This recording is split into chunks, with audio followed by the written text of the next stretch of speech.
Well, fresh from the events at the Abbey and the Palace, with me now is one of the wedding guests of today, Crown Prince Alexander II of Serbia. Thank you for speaking to us. How did it feel to be there? It was amazing. The memory of the wedding of the century with incredible memories. Just being in the Abbey there and watching Prince William and Prince Harry coming up there, it was really sent shivers through you. And then the future Princess Catherine, as she's now walking up the aisle with her veil down, and we're very curious when she was going to remove her veil, and then she did it. It's amazing. Absolutely. And you are distantly related to them, aren't you? Yes, through Prince Philip. Prince Philip is my mother's second cousin. There's also another way around. The Queen was my godmother, and her father was my godfather. Gosh. And then we're all descendants of Queen Victoria. Of course. It's a big soup. Well, it's a soup that comes together at events like this. Oh, this is it. Weddings like this are amazing. This one is exceptional because this couple are absolutely unique. He's dearly loved by the people, and she's attractive, she's intelligent. I think they have a great future, and the country's very happy. They consolidate the constitutional monarchy. In what way did it feel different to you to previous royal weddings you've attended? Because I presume you've come to plenty before. I think it's a modern wedding. Also, she's a commoner, and people have more affinity to that. They're closer to the people.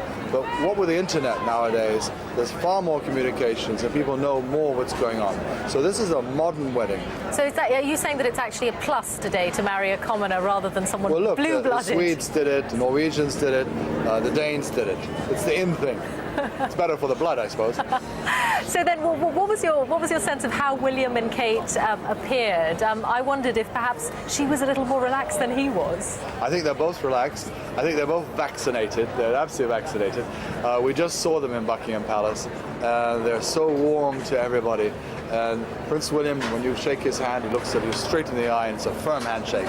And she's very sweet. So there was a long reception line. Did they meet everyone? They walk around naturally.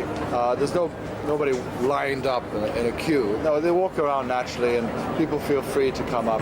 And it's like a big family occasion. And the speeches? Were there any speeches so far? No, not so far. They came off the balcony and they started circulating. They're really sweet. And what was your sense of the other members of the royal family? You know, so many of them have had difficult marriages. Well, I think we all learn from that, don't we? I think everybody's learned a lot from these marriages. This is a solid one, absolutely solid one. They've known each other at St Andrews University in Scotland. It's been going on for 7-8 years. It's solid, absolutely solid. And I think the people know that too. And the Queen? The Queen's amazing. How did she look to you? She's the bastion of the monarchy, and I think the Queen is very proud of her grandson. Prince William is solid. And in terms of the tradition and what we saw here today, is it absolutely as you would expect for a future king? Tradition has changed. For example, today we drove to Westminster Abbey, all the royals in buses. That's a new thing, which is quite efficient. It was quicker. That's the change of protocol. How we learnt about the wedding date, they sent by email a save the date. Now that's something really modern. That would never happen before. Before that it was by snail mail, as one might say. Things have changed. So you knew then to expect your gold embossed invitation? Yes, oh yes. Nice and strong and solid with gold as with gold embossed. Yes. So does it really feel then like a family reunion? Because lots of the foreign royal families are related in one way or another. Yes, the Spaniards and the Danes. The Danes, the Spaniards, the Swedes, all interrelated. The Greeks, the Romanians and the Bulgarians. Everybody's sort of mixed up.